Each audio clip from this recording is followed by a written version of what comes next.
De vez en cuando hay que tratar de cambiar un poquito el paso, ¿no? De probar cosas nuevas, de salirte de esa calle, de ese camino liso, perfecto, sin ningún agujero, sin ninguna piedra que te estropee, para, pues entre otras cosas, sentirse uno vivo y también, de paso, pues explorar nuevos horizontes, que nunca viene mal.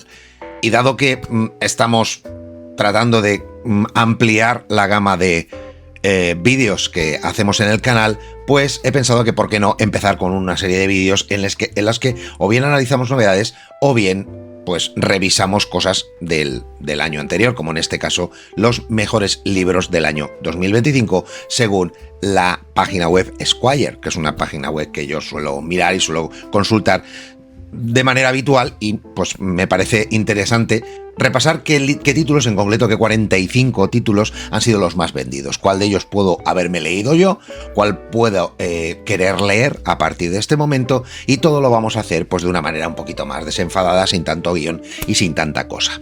Así que, dicho esto, poco más que añadir, salvo meternos en la pomada y empezar a repasar los 45 mejores libros y más vendidos del año 2025.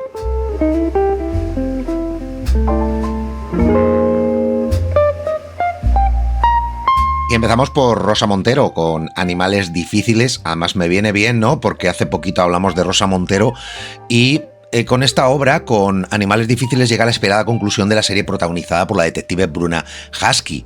En el Madrid del año 2111, Bruna Husky es contratada para investigar un atentado terrorista en las instalaciones de Eternal, una gran empresa tecnológica. Las primeras pistas la llevan hasta un periodista que sigue los pasos de uno de los asaltantes, pero cuando los implicados empiezan a desaparecer o morir, el rastro se pierde. La detective y su colega, el inspector Lizard, se verán atrapados en un enigma cada vez más sombrío, en una trampa mortal mortífera diseñada por una mente criminal aterradora. Así que estamos ante una Bruna Husky llena de furia contra el mundo y sobre todo contra sí misma, porque ya no es una poderosa tecnohumana de combate, sino un débil androide de cálculo. Bueno, pues si yo quería reconciliarme con Rosa Montero y leer algo que me atraiga hacia su escritura, hacia su prosa tan excelsa que tiene, pues oye, qué mejor. A lo mejor, qué mejor momento que no con Animales difíciles, que es la tercera parte de esta trilogía, sino con la primera, ¿no? Y engancharme a esta serie protagonizada por la detective Bruna Husky. Seguimos con los nombres de Felisa, de Juan Gabriel Vázquez, de Alfaguara, que salió el 16 de enero, ¿no?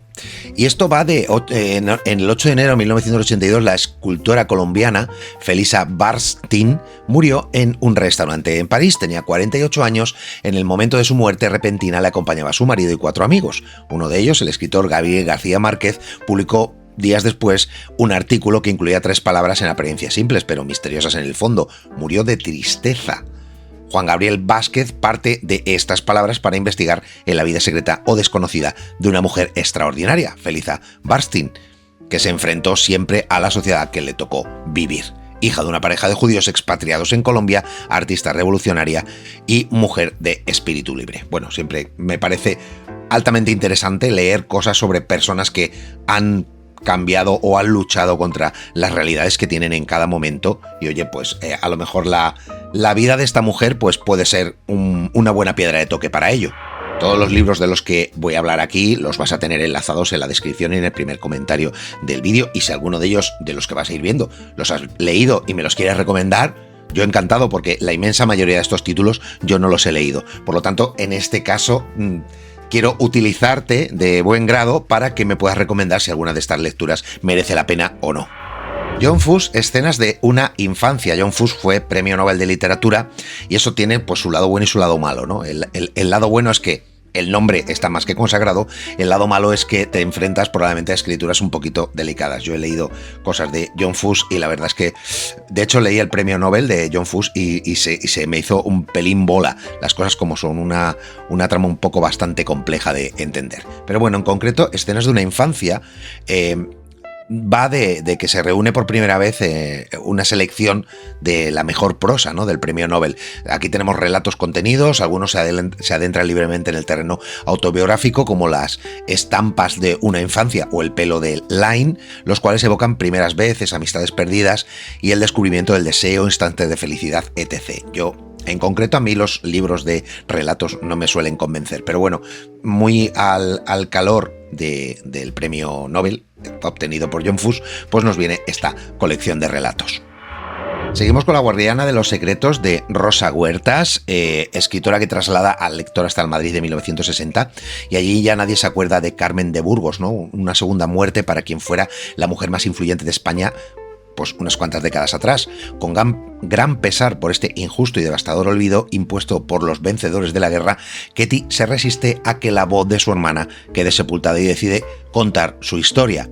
Quiere devolver a la periodista al lugar que merece y evitar así que se pierda su legado. Pues bueno, libro o novela, en este caso sobre memorias perdidas, que siempre son interesantes de leer, siempre y cuando pues te atraiga este género.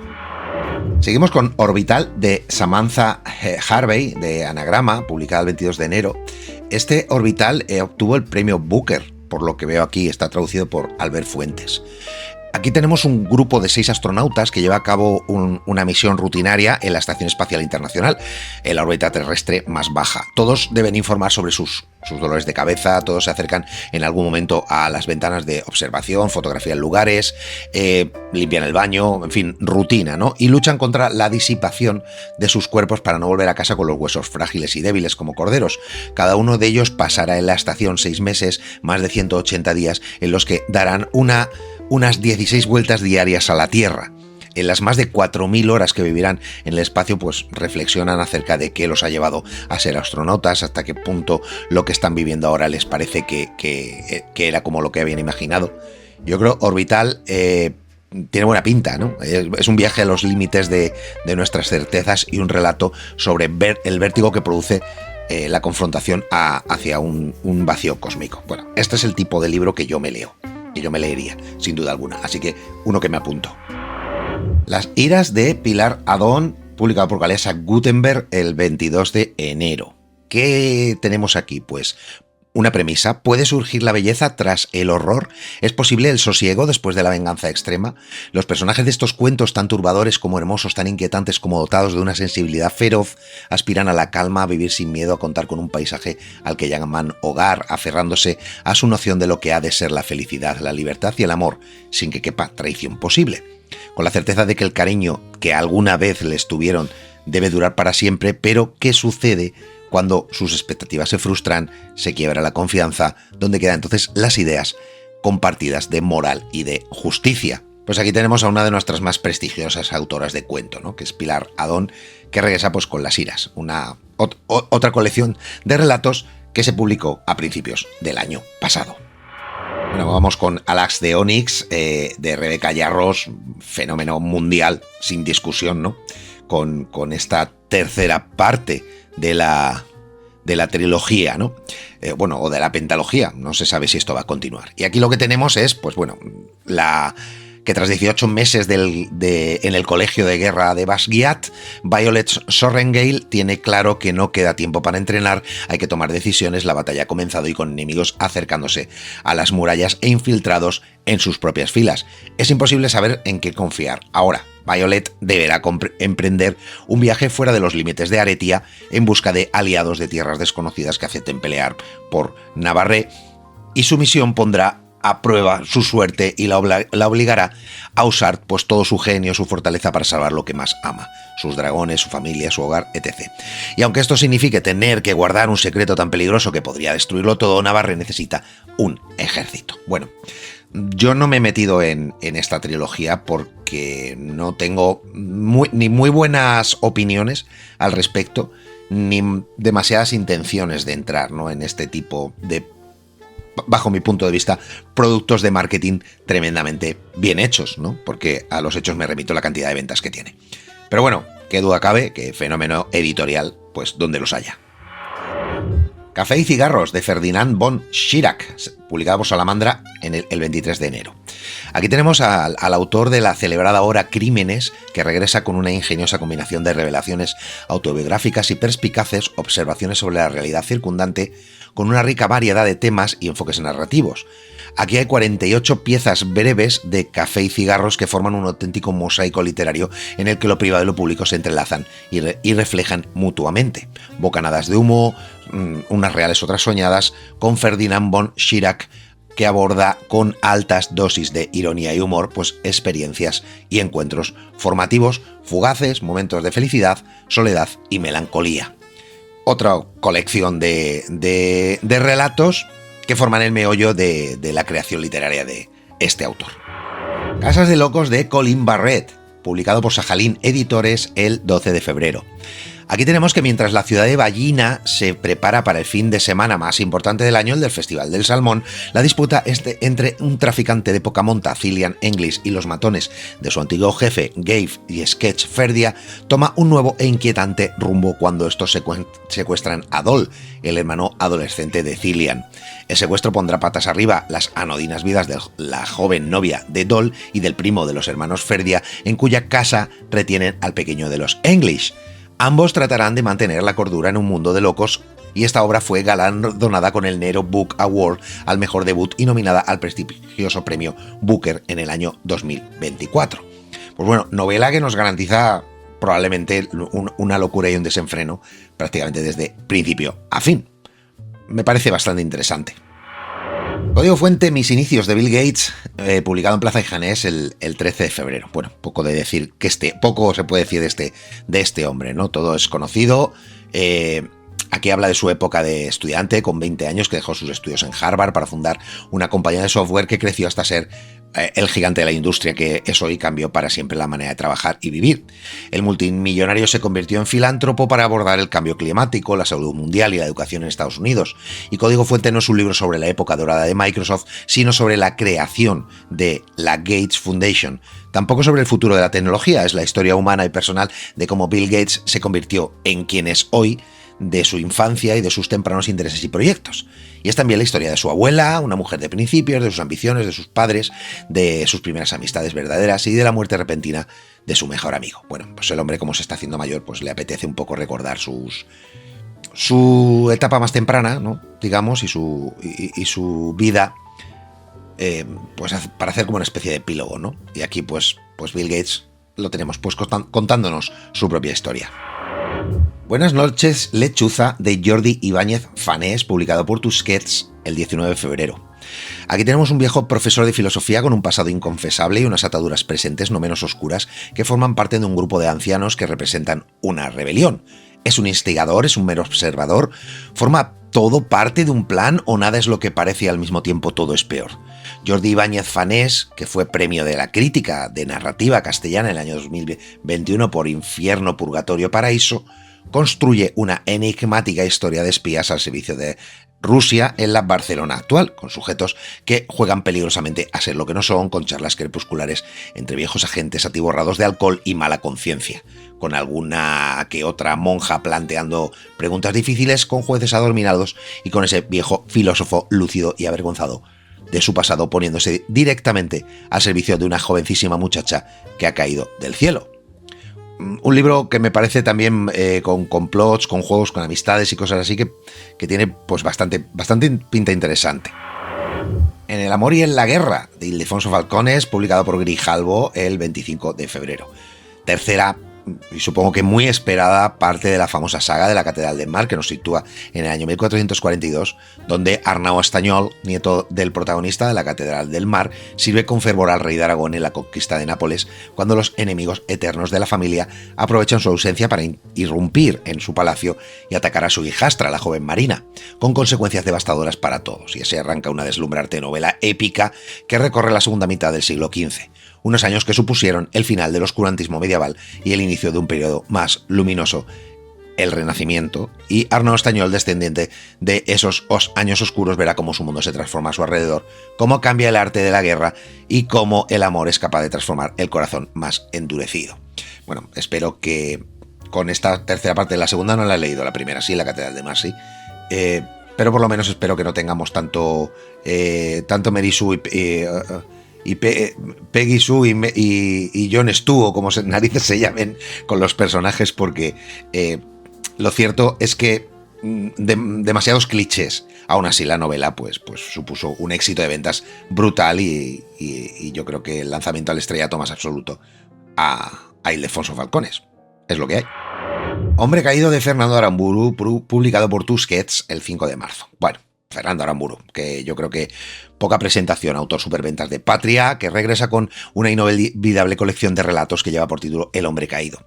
Estos cuentos van de la emoción al terror, del absurdo a la sorpresa y al humor, de la angustia, la más inquietante normalidad, y en ellos podemos encontrar desde una mujer que deja de cuidar a sus padres enfermos para fotografiar ardillas en el parque a una joven que asegura que su hermano, que le ha vengado de la paliza que le dieron, o un padre que sale a comprar un gran peluche de segunda mano y se encuentra con una historia inesperada. Bueno, yo creo que para los más incondicionales de Fernando Aramburu, que al final como buen escritor va haciendo relatos y pues en un momento dado, en estas pausas, ¿no?, entre grandes novelas, pues es un buen material para que los seguidores, la gente que está atenta a su devenir, pues pueda seguir devorando su literatura. Turno para Oposición de Sara Mesa, publicada por Anagrama el 5 de marzo. Aquí tenemos que a través de una mirada curiosa, ávida y cada vez más desencantada, Oposición describe las trampas de los mecanismos burocráticos, no solo para quienes las padecen, sino también para quienes las ponen en funcionamiento. La incisiva Sara Mesa, responsable de aplaudidos títulos como Mala letra o Un amor, y que conoció el mundo de la administración por dentro, aborda el relato de la burocracia contemporánea desde la perspectiva de quien se ve atrapado en el tiempo muerto de las tareas inútiles, tratando el problema del tedio y de la apatía en una narración brillante, mordaz y de ritmo implacable. Su protagonista, como una heroína azarosa e involuntaria, se enfrenta al peor y al más inquietante de los absurdos, el de cómo nos organizamos en sociedad. Mesa continúa con un libro más demostrando por qué es una de las mejores voces de la literatura hispánica actual. Y oye, no sé si... Desde luego, la portada me encanta, ¿eh? O sea,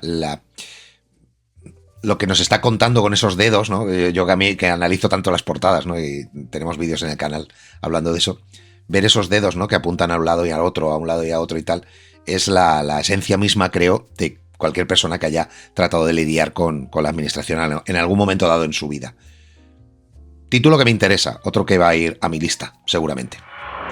El buen mal, de Samantha Schweblin, de Seix Barral, publicado el 5 de marzo. No sé si he pronunciado bien el apellido, si no, pues disculpas. En El buen mal tenemos un nuevo libro de cuentos de la aclamada autora argentina Samantha Schweblin. Perdón. Los personajes se encuentran en un punto de no retorno, encandilados por el fulgor de la inminente tragedia, vulnerables y profundamente humanos, que están atrapados en ese instante en que lo extraño asoma a sus vidas para transformarlas, dejando a algunos de pie frente al dolor, a otros dialogando con la culpa o la ternura y a otros atravesando por la incertidumbre. La prosa de Schweblin combina tensión y verdad para construir un universo literario en el que los monstruos de la vida cotidiana nos miran desde tan cerca que casi podemos sentir su aliento. Aplica lo mismo que acabo de decir de Aramburu, pues si eres incondicional de esta autora, pues te interesará, por supuesto, leer sus relatos. Así que buena muestra tenemos aquí. Amanecer de la cosecha de Susan Collins, Molino, publicado el 20 de marzo. Creo que después del mal arranque o las no tan altas ventas que se esperaba con la parte anterior, pues aquí llega un poquito más de Juegos del Hambre, ¿no? Ya se publicó en Llamas, Sin Sajo y La balada de pájaros cantores, que no fue demasiado... y serpientes... Pájaros cantores y serpientes, que no fue demasiado exitosa, y ahora llega Amanecer en la cosecha, quinta entrega de la archiconocida saga creada por la estadounidense Susan Collins. Pocos datos se han revelado aún de este nuevo libro, únicamente que regresa al mundo de Panem 24 años antes de los hechos acaecidos en la primera novela, o sea que es una precuela de la precuela. Y aquí llegamos pues con los 50º Juegos del Hambre. Cifra redonda. Luz de tungsteno, de JJ Benítez, publicado por Luciérnaga el 19 de marzo. Salió esto. Bueno, poco que descubrir del autor de Caballo de Troya y de tantos y tantos libros sobre ufología, conspiraciones, que cree que el fin de nuestra civilización está a la vuelta de la esquina. Pero mientras llega el apocalipsis, ha tenido tiempo para despachar un nuevo título que volverá a delitar a sus numerosos fans. El Luz de tungsteno nos transmite hasta 10.101 reflexiones que realizó en tan solo 400 días. Entre ellas encontramos algunas como Mi mujer dice que escribo demasiado, No será que tengo prisa por morir, Busco al poeta perdido perdido que hay en mi vida, si lo encuentro nadie lo sabrá, los conquistadores son tan crueles como conquistados, malditos políticos, una frase redonda. Como dice el autor, si este libro te hace pensar, misión cumplida. Lo más importante de esta obra es lo que insinúa. Bueno, pues otro ataque de publicación que tienen que tener los autores pues para seguir pudiendo pagar las facturas y llenar la nevera. Y aquí tenemos pues esta nueva obra de JJ Benítez, que ya se nos hace mayor el hombre. Por si un día volvemos, de María Dueñas, publicado por Planeta el 26 de marzo, la inolvidable autora de Tiempo entre costuras, que está de regreso con una nueva novela que sin duda cautivará tanto a sus lectores constantes como a los que se sumergen por primera vez en uno de sus libros. Y en esta ocasión, por si un día volvemos, nos sitúa en Orán durante los años 20 del pasado siglo. En esta ciudad africana de origen árabe, pulso español y administración francesa, desembarca una joven con el falso nombre de Cecilia Belmonte. A través de ella conoceremos el destino de una mujer que vivió el auge colonial y el trágico fin de la Argelia francesa. Y en paralelo, sus capítulos rescatan la memoria de los desconocidos pieds noirs españoles que, arrastrados por la emigración y el exilio, formaron parte de aquel mundo. Esta es la epopeya personal de una mujer luchadora, carismática y admirable. Creo que es una novela altamente interesante, sin duda alguna. Y además pone el foco en una época, en esa época colonial del final de las colonias españolas del siglo XX, que ha sido muy pocas veces visitada, creo yo, y me encanta que María Dueñas enfoque su novela en ese marco histórico. Otra que va para la lista. El loco de Dios en el fin del mundo, de Javier Cercas, publicado por Random House el 1 de abril.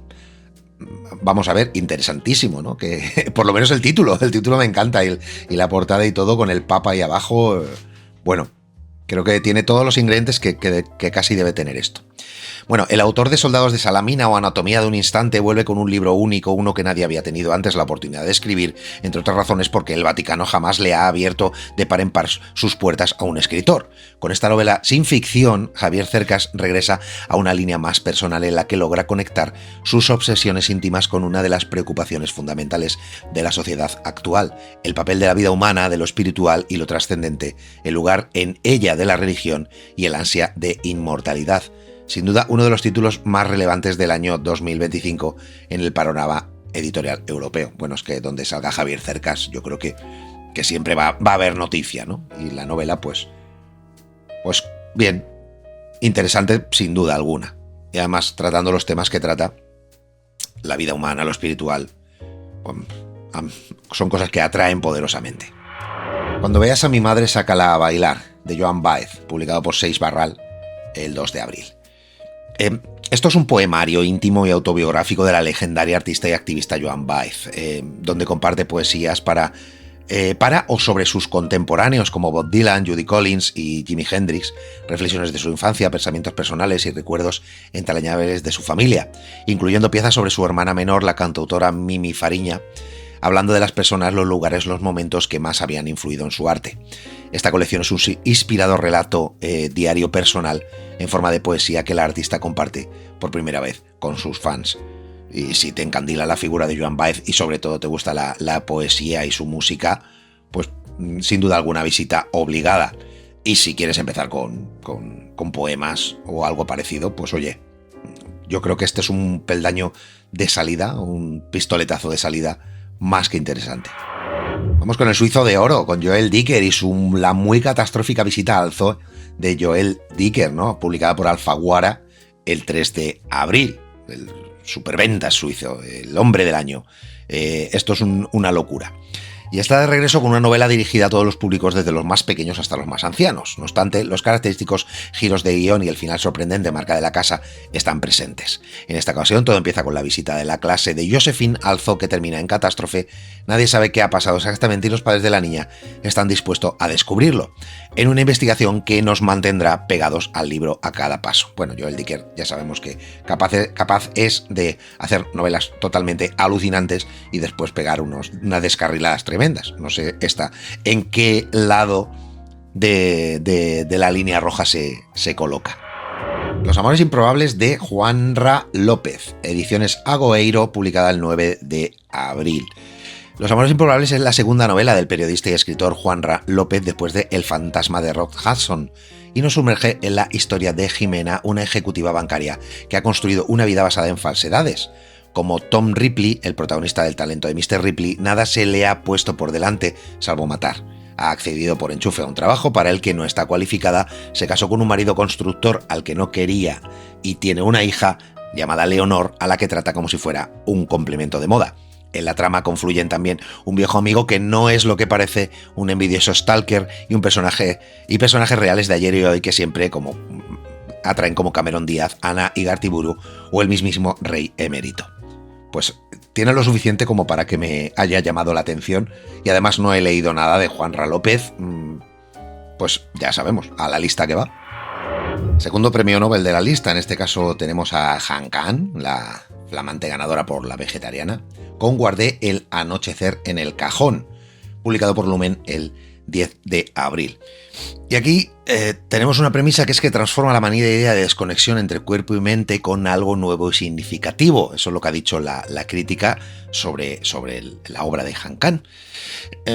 Y Guardé al anochecer es una faceta de poetisa que tiene esta creadora que desconocíamos hasta ahora. Una poesía delicada, oscura, inquietante y tremendamente visceral, según lo que asegura la propia autora en New Yorker. En ella refleja que el lenguaje es como una flecha que siempre falla el blanco por un margen estrecho y también algo que transmite emociones y sensaciones que producen tremendo dolor.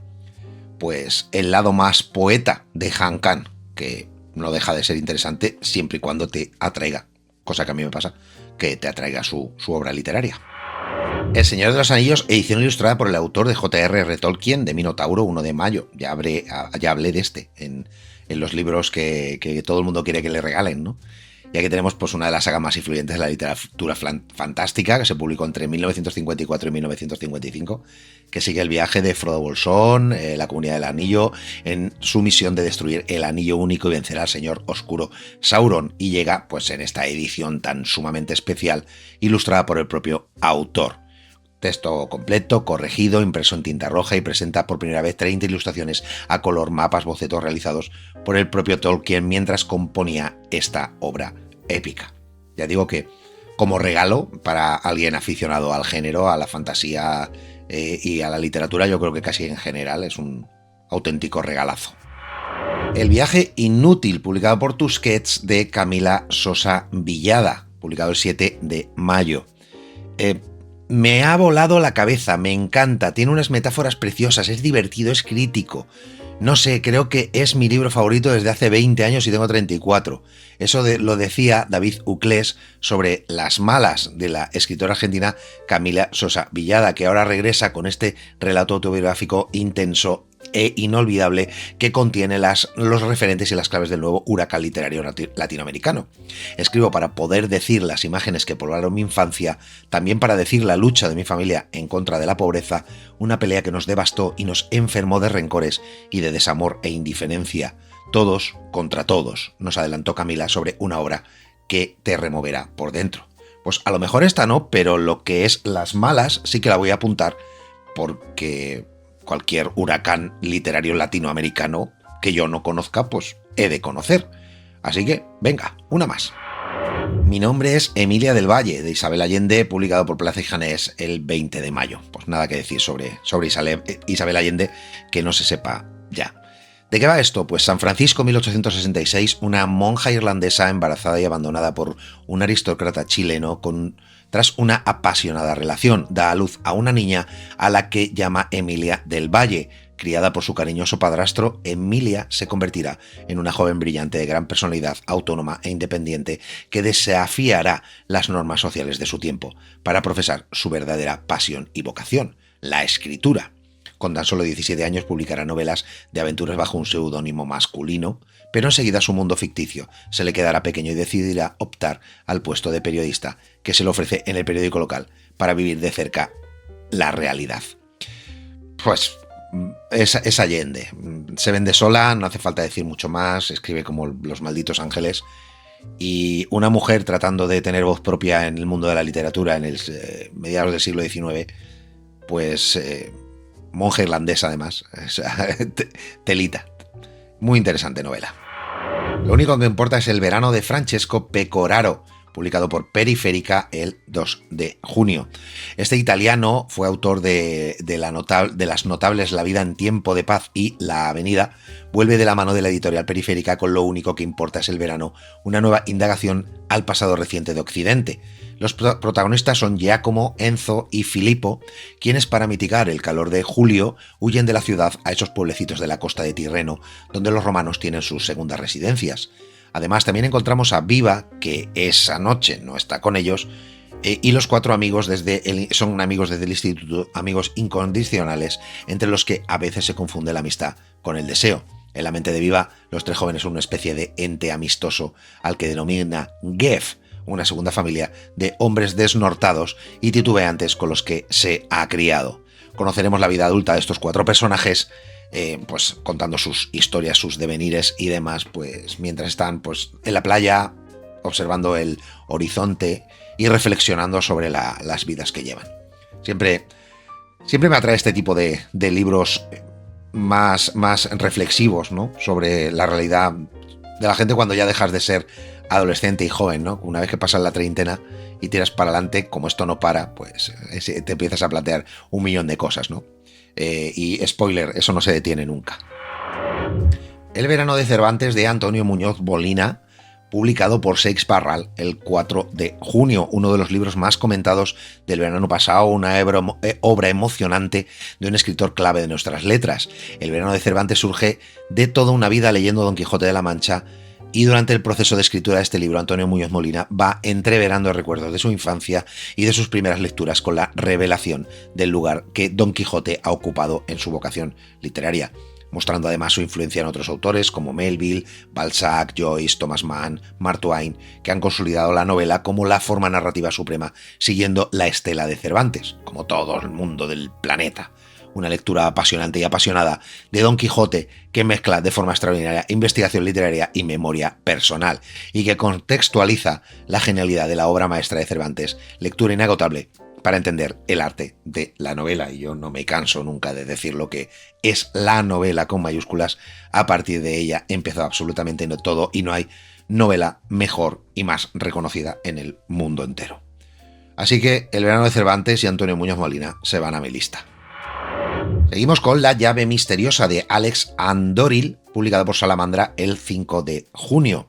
Y Alex Andoril no es una persona, son dos, es el matrimonio de escritores suecos Alexandra Coello Andoril y Alexander Andoril, famoso por sus excelentes saga protagonizada por el inspector Jonah Lina. Y ahora nos presentan a la detective privada Julia Stark, cuyas aventuras han sido calificadas como una mezcla perfecta entre Agatha Christie y el thriller nórdico.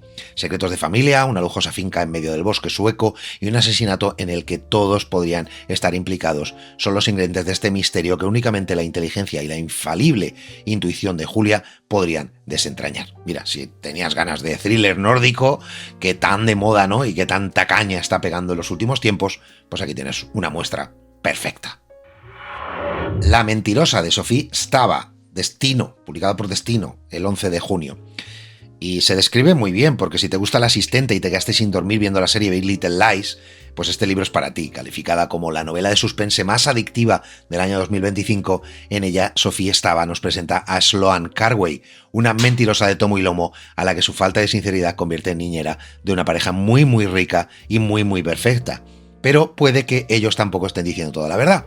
Esta novela, que ha arrasado ya en Estados Unidos, verá pronto la luz en formato serie, con Lindsay Lohan como protagonista, así que date prisa en leerla para decir aquello de me gustó más el libro. Me encanta eso. Grandísimo comentario. Me gustó más el libro, por supuesto. Siempre es mejor el libro, te pongas como te pongas. Es lo que hay. Pues mira, La mentirosa, dentro de estos bestsellers que arrasan con todo, ¿no? Y que desplazan a tantos libros en las librerías, pues puede que esté dentro de lo aceptable. ¿Por qué no? No tengas miedo, de Stephen King, de Plaza y Janés, publicado el 12 de junio. ¿Qué decir del maestro? Pues que la última obra de Stephen King recupera la detective privada Holly Given. Esta es la de Hodge, la del detective Hodge, que entra en acción cuando el Departamento de Policía de Ohio recibe una carta anónima en la que el autor propone matar a 13 inocentes y un culpable como acto de expiación por la muerte de un inocente. Pronto queda claro que la muerte es la de Alan Duffy, quien, condenado injustamente por posesión de pornografía infantil, fue asesinado en prisión. Los trozos de papel con nombres en las manos de los cadáveres sugieren que cada uno representa a un miembro del jurado responsable del encarcelamiento de Duffy.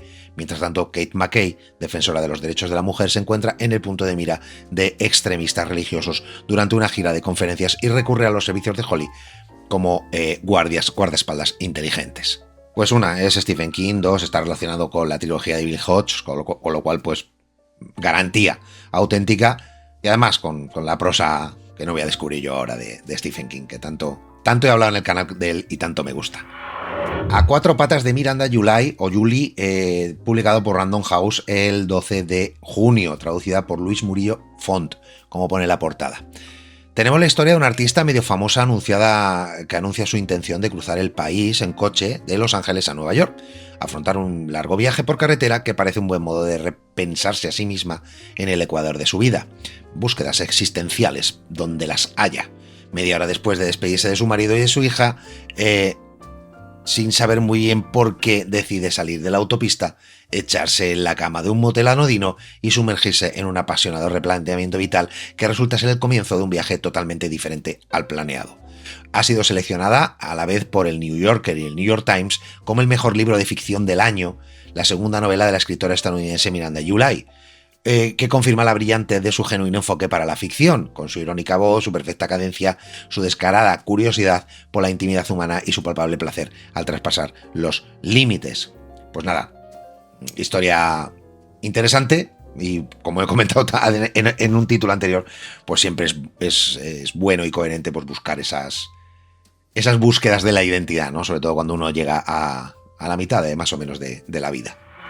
Comerás flores, de Lucía Soya Sobral, publicado por Libros del Asteroide el 1 de septiembre. Aquí nos cuenta que meses después de la muerte de su padre y recién graduada, Marina conoce a Jaime, un hombre de 20 años mayor que ella, que irrumpe en su vida colmándola de atenciones y planes, y en poco tiempo su día a día da un vuelco, pasa de compartir piso con su mejor amiga Diana, de ir a conciertos y de salir de fiesta, a instalarse en el cómodo apartamento de Jaime y cenar cada fin de semana en los mejores restaurantes. Deslumbrada por la sofisticada vida adulta y el encanto de Jaime, quien también se gana a su familia, Marina se ve sumergida por completo en un mundo, comenzando a olvidar lo que la definía. Tenemos delicadeza lírica y crudeza visceral. Comerás flores, la novela debut de esta gallega, Lucía Soya Sobral, explora qué significa ser joven, madurar y construirse una identidad. Mientras te lo cuentan una especie de slice of life, ¿no? Que sería un poco lo que nos podría contar esta historia si esto fuera un manga o fuera un anime. Lo calificaríamos de esa manera. Las aventuras del Capitán Alatriste 8, Misión en París, de Arturo Pérez Reverte, publicado por Alfaguara el 3 de septiembre. Pues, ¿qué escribes cuando no sabes qué escribir? Pues un poco más de Alatriste, que tiene su público, tiene sus fans, y después de 14 años, pues Pérez Reverte retoma la saga Alatriste con la octava entrega, Misión en París. Es medianoche, Íñigo Balboa, que forma parte de los correos reales del rey católico, aguarda expectante la llegada del Capitán Alatriste, de Francisco de Quevedo y de Sebastián Copons a París, donde se encuentra para entregar unos despachos al conde de Guadalmedina. Hace casi un año que no se reúnen cuando acabó la arriesgada encomienda que tuvieron que afrontar en Venecia. Son tiempos complejos para Francia. Desde hace unos meses los hugonotes de La Rochela, con apoyo inglés, están viviendo un duro asedio por parte de las fuerzas francesas a las órdenes del cardenal Richelieu. Por mediación de Quevedo, Alatriste y sus amigos se ven envueltos en una peligrosa misión secreta ideada por el conde duque de Olivares, esta vez con el objetivo que es de tal magnitud que la aventura a la que se enfrentan podría cambiar para siempre el curso de los acontecimientos. Esta ficción histórica siempre es deliciosa, y yo confieso, y lo digo desde ya, y no me avergüenzo porque si me tengo que avergonzar por la cantidad de cosas que no he leído, me pasaría la vida avergonzado, pero no he leído nada de Alatriste. No he leído nada. Me atrae porque me atrae la época, el marco histórico, y me atrae evidentemente Reverte, pero nunca he leído nada de Alatriste. Pero bueno, como siempre digo, los libros nos hacen malos y tarde o temprano le tocará, digo yo. Isaac Rosa nos trae Las Buenas Noches, publicada por Seix Barral. Esto se publicó el 3 de septiembre. Y nos dice que un día cualquiera, a altas horas de la madrugada, dos desconocidos se encuentran en el bar de un hotel. Solo tienen una cosa en común, un insomnio corrosivo y persistente, que no tardarán en descubrir que el único remedio para su mal dormir es hacerlo juntos. Y tras ese primer encuentro en el que por fin logran descansar, inician una relación clandestina de inesperada intimidad que cambiará sus vidas. A partir de una infidelidad en la que nada es lo que parece, Las Buenas Noches nos invita a mirarnos desde un lugar insólito, porque solo observando nuestro sueño o la falta del mismo podemos preguntarnos si lo que nos mantiene despiertos es la causa o la consecuencia de un indudable malestar social. No sé a ti, pero a mí lo que me mantiene normalmente despierto por las noches son los altos niveles de cortisol que siempre tengo. Pero bueno, entre eso y que me hago viejo, un poco de ambas cosas, ¿no? Me acuesto pronto y me despierto pronto. Pero bueno, no creo que sea el caso de esta historia de Isaac Rosa. Las Buenas Noches, pues que aquí te he comentado un poco de ella. Lo que no se ve de Cristina Fernández Cubas, publicada por Tusquets el 3 de septiembre. Y aquí dos hermanas que ya son ancianas juegan a representar su película favorita de juventud, una cinta inquietante. Dos adolescentes, compañeras de clase, se descubren crudamente con otra mirada el día del fin de curso. Una mujer evoca, muchos años después, la fiesta en que sus amigos universitarios se atrevieron a invocar al otro, una tarde que cambió para siempre sus vidas. ¿Puede producirse entre humanos una interacción semejante a la que se da entre algunas plantas? Y aquí esta autora hace un magistral uso de la psicología, introduciendo sutiles perturbaciones en la experiencia cotidiana. Las historias de lo que no se ve, el regreso por todo lo alto de Cristina Fernández Cubas, rozan a menudo lo inexplicable o terrorífico, pero también lo no dicho, lo que intuimos y no sabemos expresar, o lo que inesperadamente nos cambia y no olvidaremos ya nunca. Historias cruzadas, relatos de esta autora que te transportan a distintos mundos en distintas situaciones, incluso ciudades italianas, incluso una mujer que cruza acalorada la calzada atestada de coches. Puedes encontrar aquí prácticamente de todo. Leche cruda de Ángelo Néstor, de Reservoir Books, publicado el 4 de septiembre.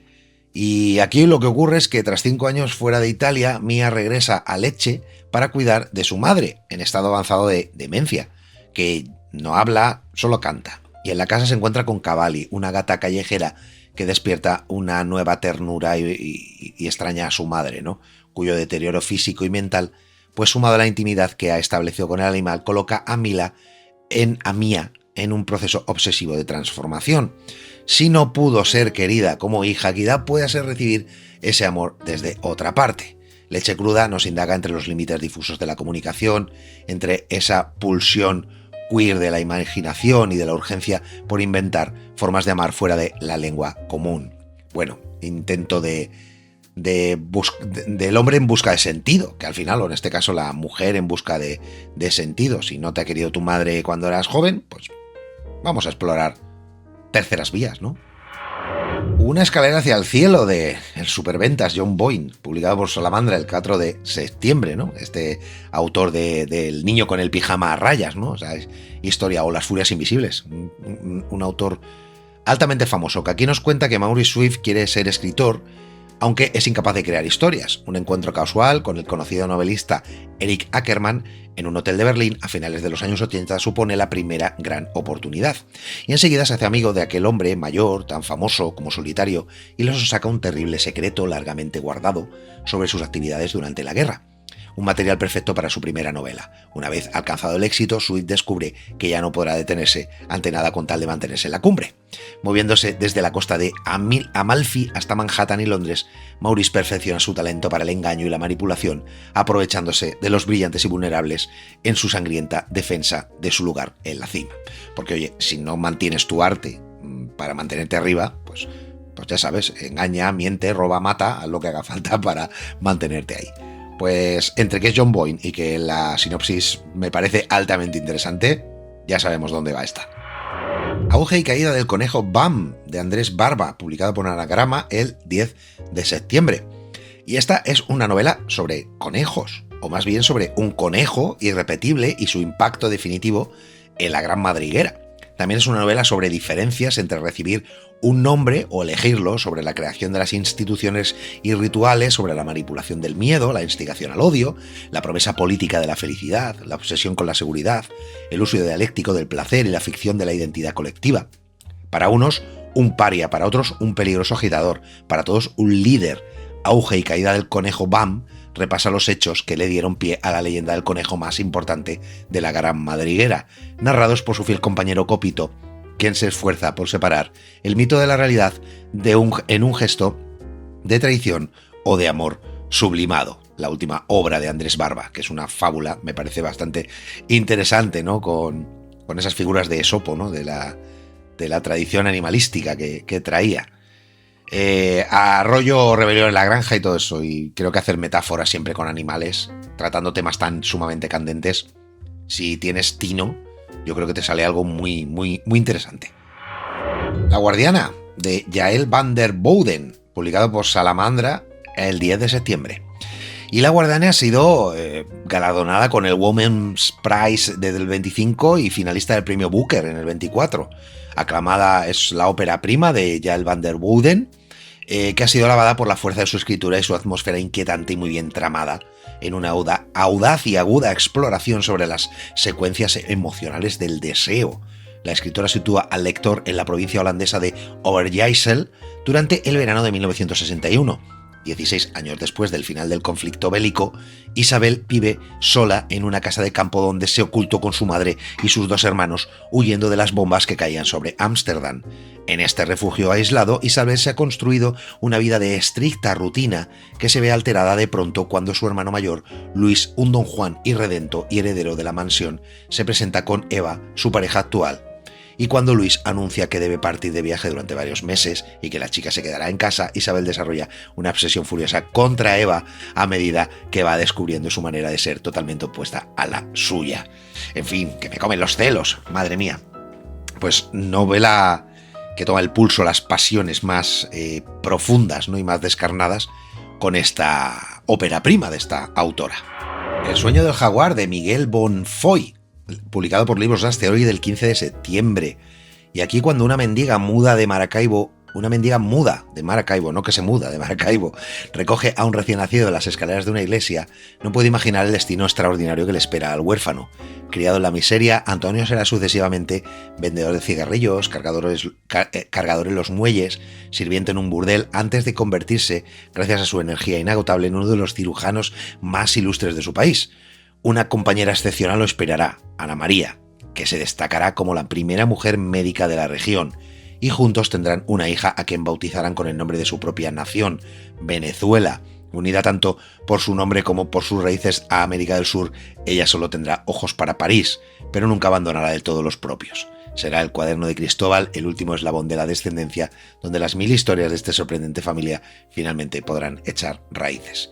Una historia que sin duda va a ser rocambolesca donde las haya, y además con el marco de Venezuela, que por suerte, por desgracia, siempre está en las noticias, pues ahí tenemos El sueño del jaguar. El vado de los zorros, de Anna Starombinets, publicado por Impedimenta el 15 de septiembre. Nos encontramos con fantasía histórica, con aventura sobrenatural que se entrelaza por la fuerza envolvente del realismo mágico en El vado de los zorros. Tras Tienes que mirar y La glándula de Ícaro, Anna Starombinets escribe su novela más deslumbrante y ambiciosa, sin duda su mejor obra hasta la fecha. El vado de los zorros es un acontecimiento literario de primera orden, un título que ya suena a clásico, un sobrecogedor viaje al corazón de las tinieblas que seducirá por igual a los amantes de la fantasía oscura y a los lectores de la ficción histórica, una epopeya hechizante que marca un hito en la narrativa contemporánea, totalmente imprescindible su lectura. Me llama la atención, sin duda alguna. O sea, El vado de los zorros, ficción histórica, aventura sobrenatural, en fin, creo que tiene, y me llama mucho la atención ese 1 que pone ahí arriba. No sé si es por el símbolo de la editorial o porque es la primera parte de algo, ¿no? Pero bueno. Anna Starombinets, autora a la que no tengo el placer aún de conocer, pero que espero resolver en breve. El señor Fox, de Joyce Carol Oates, o Oates, o Oates, no sé bien pronunciar el apellido de esta mujer. Alfaguara, 25 de septiembre. Bueno, la novelista americana consagradísima del siglo XX, siglo XXI, ¿no? Conocidísima, ¿no? Incansable. Candidata a premio Nobel desde hace años, ¿no? Y sigue escribiendo sin cesar. En septiembre llega El señor Fox, una novela misteriosa y conmovedora que tiene como personaje principal a Francis Fox, un encantador profesor de inglés recién llegado a la idílica y exclusiva Academia Langhorne, Capaz de seducir con su carisma a casi todo el mundo, el profesor Fox también despierta la intriga de muchos sobre sus enigmáticos orígenes. Cuando dos hermanos descubren el coche de Fox en medio sumergido en un estanque y partes de un cuerpo sin identificar esparcidos por los bosques cercanos, toda la comunidad empieza a hacerse preguntas inquietantes sobre su verdadera identidad. Una vertiginosa historia de crimen, de complicidad, de venganza, en la que Oates también ilumina los rincones más oscuros de la psique humana y plantea profundas cuestiones morales sobre las respuestas que exige el mal. Francis Fox es un personaje tan magnéticamente diabólico como Tom Ripley, como Humber. Ostras, ahí tocamos a Nabokov y todo, madre mía, qué locura. Bueno, Joyce Carol Oates es garantía de calidad, escribe súper bien. Yo he leído Blondie, no me gustó nada la historia de Blondie, no me gustó la historia, pero como escribe muy bien. No me gustó el enfoque de metaficción, pero bueno, no es el caldo de cultivo de este comentario. Así que aquí tenemos El señor Fox de Joyce Carol Oates. Continuamos con Fosca de Inma Pellegrin, publicada por Lumen, premio Lumen de novela. Y aquí tenemos que los grillos se han callado de golpe y Gaby se despierta con un vacío en el estómago. Sus padres se han ido y sabe que algo está a punto de ocurrir.